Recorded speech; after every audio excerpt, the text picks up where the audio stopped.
Will I have the courage to tell the secret I've kept for 10 years? My fingers drum nervously on the table as I glance at my watch. Time drags infinitely slowly, as if it's slowed down on purpose to prolong my wait. Tonight, everything has to change. Everything I've kept secret for so many years will finally come out. But will I have the courage? Will I be able to withstand the stares of those I love when they know the truth? It all started 10 years ago. I was a very different person then, young, ambitious, full of hopes and dreams. Laura and I got married, bought a small apartment in a bedroom community, dreamed of children and a bright future. Laura was so happy then, so carefree. She believed in me, believed that everything would work out. She looked at me with love and trust, and I could not stop thinking about how we could rise higher, how to provide the family with everything necessary. Sure, we lived modestly, but we had plans, dreams.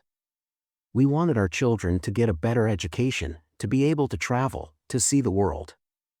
I imagined how one day we would buy a big house, go on vacation abroad, enjoy life. Laura worked as a school teacher and her salary was small but stable. My work in the office brought a little more, but this money was enough only for the essentials. Sometimes I wondered what it would be like to earn so much that I didn't have to think about every dollar, didn't have to count every cent. Dreams of a better life kept me busy. I wanted more for us, for our family. We often talked about the future, made plans, discussed what our first child would be like. Laura wanted a girl and I wanted a boy. We laughed, argued, imagined how we would raise our children. But deep down, I knew that to realize all these plans, we needed money. A lot of money. And then one day, fate brought me together with a man I'm not likely to forget. He was Michael, the owner of a small construction firm. We ran into each other by chance in a bar where I had come in for a drink or two after a long day at work. At first it was just a casual conversation between two strangers sitting at neighboring tables. We exchanged a couple of phrases about the weather, about soccer, and then moved on to more serious topics about work, about life. Michael turned out to be an interesting conversationalist. He talked about his business, about the difficulties he faced, about his plans for the future. I listened to him, and I liked how confidently he spoke, how easily he coped with any problems. At one point he turned to me and asked if I was satisfied with my work. I honestly replied that I was, but that I always wanted more. And that's when he offered me a job. He said that he needed a reliable person who could run special errands. His words sounded mysterious, and I immediately realized that it was not something ordinary. In the back of my mind I felt that it was something not quite legal. But the money. I needed the money, and the thought that I could earn more than my usual job kept me on my toes. I hesitated, but curiosity and a thirst to improve our lives took over. The next day we met at the same bar. Michael explained that he needed someone he could trust, someone who would accomplish any task without asking too many questions. He promised good money, much more than I was making at my day job. I realized that I was agreeing to something dangerous, but the thought of financial stability, of being able to provide my family with everything they needed, made me turn a blind eye to the risks. Thus began my double life. During the day I worked as an ordinary manager in the office, engaged in routine tasks, communicated with colleagues, went to meetings. And at night, nights became different. After work, I would go to meetings with Michael or his people, get my assignments and get to work on them. At first it was small things: deliver documents to the right place, meet someone at the agreed place, deliver a package. Nothing too complicated, but every time I felt the tension building inside me. As time went on, the assignments became more and more complicated and dangerous.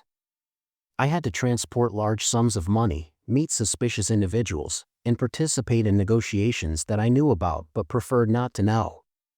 Gradually I began to realize that I was sinking into a world from which there was no way out. It was like going down a slippery slope, at first slowly, carefully, and then faster and faster, until it became impossible to stop. The money. It really flowed like a river. I began to receive sums that I could only dream of before. Laura and I were able to improve our living conditions, moved into a spacious apartment in a good neighborhood, bought a new car. Our children went to a prestigious school with the best teachers and modern educational programs. Laura rejoiced at every new acquisition, unaware of where the money was coming from. And I tried to justify myself by saying that I was doing it for my family, for the future of our children. Every time I came home from a mission, I would look at Laura and the children happy and tell myself that it was all for their sake. For their safety, their comfort, their well-being. But deep down, I knew I was lying to myself. You know how it is when you tell yourself one thing and you feel something else? A feeling was growing inside me that I was doing something wrong, that it was unfair to them. But I couldn't stop myself. Money became the meaning of my life, and my family became the justification for everything I did. It's been 5 years. During this time I proved my reliability and fulfillment, performing various tasks for Michael. Our relationship reached a new level, and he began to trust me more and more. One day he asked me to become a partner. It meant more responsibility, more risk, but also more money. I accepted, hoping I could control the situation. But the deeper I got into this world, the more I felt I was losing control of my own life. Now I wasn't just running errands, I was involved in decision-making, planning operations, meeting with important people. The money continued to flow, and I could no longer imagine my life without this income. But along with the money came new fears. I knew that I was playing with fire, that every step could be my last. And then one day, the thing I feared the most happened. The mission didn't go as planned.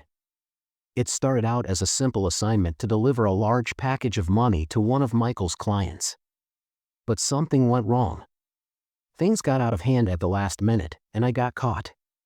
Police, interrogations, threats. I thought it was over. My heart was beating so hard it felt like it was going to jump out of my chest. I imagined how Laura would find out about everything, how she would look at me with contempt and disappointment. I thought about the children, how they would grow up without a father. Everything I'd lived for could disappear in an instant. But Michael turned out to be a true friend, if you can call someone with criminal ties that. He used his connections to get me out of prison. I don't know how much it cost him, but I was free. However, the price was high. I was now indebted to him forever. After this incident, I tried to get out of the game. I gathered all my willpower and came to Michael to tell him I wanted to leave. I explained that I couldn't risk my family anymore, that I feared for their safety. He listened to me, didn't interrupt, didn't try to change my mind. He just nodded, shook my hand, and let me go. I left with a sense of relief, thinking I was finally free of this nightmare. But deep down, I knew it wasn't really over. I was now his debtor, and sooner or later he would demand repayment. I realized that I remained attached to him, that my debt to him would not simply disappear. These thoughts kept me awake, but I tried not to show it outwardly. I continued to live my normal life, pretending that everything was normal. Years passed. I tried to stay away from dangerous assignments, but I couldn't completely refuse to cooperate with Michael. Sometimes he would call, asking for small favors, and I would agree, knowing that refusal could cost me too much. Laura didn't know anything. She thought I was just an ordinary office worker who sometimes stayed late at work. The children were growing up, our life seemed stable and prosperous. We bought new things, went on vacations, did everything possible to create comfort and coziness for our family. But inside me lived a constant anxiety, a fear of the future. I knew that any day could be the last day when everything would be revealed. I was afraid that Laura would find out the truth, that our children would lose respect for me. I watched them grow up, become independent, and thought about the role I played in their lives. Did I want them to be proud of their father? Or for them to know that their father was a man involved in crime? And that's today. Today everything has to change. I've decided to tell Laura the truth. I don't know how she'll react, but I can't live with this burden anymore. Maybe she'll forgive me, maybe she won't. Maybe she'll leave, take the kids and start a new life. But I have to try. I have to give her a chance to understand why I did what I did. The clock reads 8 p.m. Laura should be here soon. I pour myself a glass of wine to calm myself down a little. My heart is beating so hard I think the neighbors can hear it. I feel a lump come up in my throat, and I try to swallow it, taking a deep breath. I close my eyes, trying to gather the rest of my strength, and wait. Waiting for the door to open and for my life to change forever. Every second feels like an eternity.